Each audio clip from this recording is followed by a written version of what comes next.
Ah, man, I guess it's old news, isn't it? But I'd be remiss if we did not at least acknowledge the line brawl. Arguably the most beautiful sight in hockey, even more beautiful than taking a stick and a puck over to a frozen lake up in the mountains and gliding around with the sun setting behind you. We had the line brawl between Detroit and New York a few nights ago. And this, with the matchup, with the jerseys, red versus blue, Madison Square Garden, a tight 2-1 hockey game, just total hockey, manly, testosterone-filled bliss. But now, we're getting into how it started, and what one Jonathan Quick had to say about the entire ordeal. Now, I just wanted to go out there and say this at the beginning of the video, but we did see ourselves a verdict posted by Peter Bowe, and it turns out nobody is going to get disciplined for this big, bad bash in MSG. No discipline whatsoever, which I think is the right move. I think it would be kind of difficult to try to pinpoint exactly who it was that deserved punishment, or anybody who was primarily responsible more than others. I mean, of course, Jonathan Quick, Mason Appleton, these guys are the guys that kind of got it going, but everybody else went out there too, so yeah, you're gonna find one guy, you're gonna find everybody. Probably best to just not do it to anybody. But by this point, you've probably seen the video. It's the end of the 2-1 Red Wings victory over the Rangers, and you see Mason Appleton firing the puck into the empty net right as the horn buzzes. The camera then cuts over to the Wings in their own zone. They're just congratulating the goalie, they're celebrating the win, and then all of a sudden you see on the other side of the ice, it's Jonathan Quick going out there and getting involved with Dylan Larkin. Mason Appleton is on the outside of the scrum too. You see a bunch of other guys going in, and inevitably you get just one of the most hockey pictures of all time. Yeah, no, this was a brawl, my friends. It's the most unique part of hockey, you can say. And right after, you started to see Jonathan Quick tossing hands. He doesn't have the goalie mask on. He's going out there and really making it difficult for the Red Wings to escape this game peacefully. Keep in mind, by the way, Jonathan Quick, as we had mentioned in the post-game video for this hockey game, Jonathan Quick was so good. Like, he's a monster. You talk about guys who have been such amazing fantasy hockey streaming options, like 1 or 2 day pickups. This guy is one of the best whenever he gets the start, because Quick, a well-rested Quick at least, is still one of the better goalies in the National Hockey League, save percentage-wise. And in this game, he was that good too. I mean, he only let in 2, but he had like 40-something shots against, and the Rangers lost 2-1. It's obviously not Quick's fault that they ended up with the L in that one, but unfortunately, he's the guy that starts out the line brawl. And now, we have ourselves some response from Jonathan Quick as to why everything went down the way it did.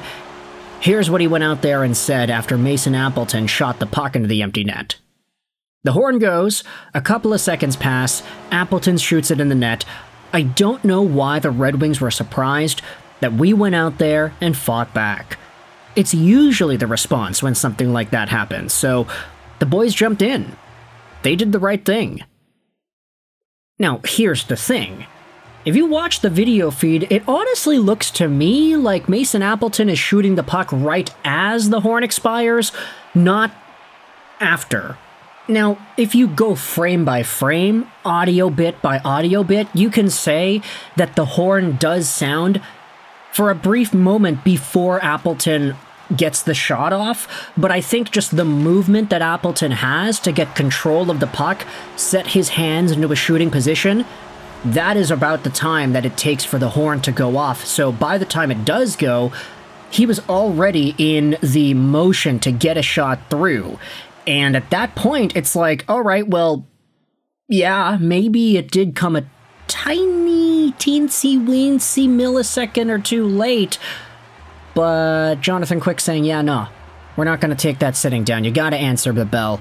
And everybody, they follow the code. They want to stand up for everybody else, so line brawl ensues. Quick said that it wasn't about the game at all. It's a complete separate issue from the 60 minutes that took place. And then the couple of seconds and then he shoots it, right? That's just that. He also had some other comments from Rangers players. JT Miller was giving his team credit for staying in the game despite the fact that they were heavily outshot and they ended up losing. But the Red Wings getting in on this line brawl obviously makes for one of the more visually endearing moments of the NHL season so far. I don't think we've had too many, super big standout moments this year, other than, I'd say, maybe Ovechkin's 900th and maybe one of those Bedard or Celebrini goals. The Connor Bedard spinorama on Matejchuk was pretty good. Also, Brad Marchand crying after his Bruins ovation. Yeah, there have been some moments, but I think none more that have had such a mainstream impact than this Rangers-Red Wings brawl. For the season so far, it's hard to find any bigger moment that has had more eyes on the sport than that. But with that in mind, you can let me know your thoughts in the comment section below. How did you feel about the Rangers stepping up and really showing to the Red Wings and Mason Appleton that, hey, you can't be taking shots at the empty net at the end of the game? The jerseys make it so much better. If it was just the regular New York Rangers home jersey with the regular Detroit away jersey, it would have been good, it would have been still entertaining, but there's something so poetic and beautiful about red versus blue.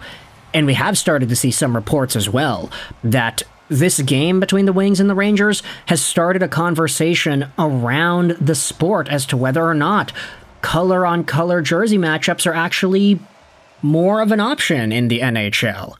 And I'm sitting out here and saying, yeah, I mean, look at me. I make videos talking about hockey with different teams and different jerseys in the background, both in the in-real-life stuff and then on the video game. So I'm always a fan of looking for a cool jersey matchup. Let's see some more color on color, guys. I don't want to see just whites all over. Okay, whoa. Don't clip that. Please don't clip that. I'd prefer not to get something taken out of context there.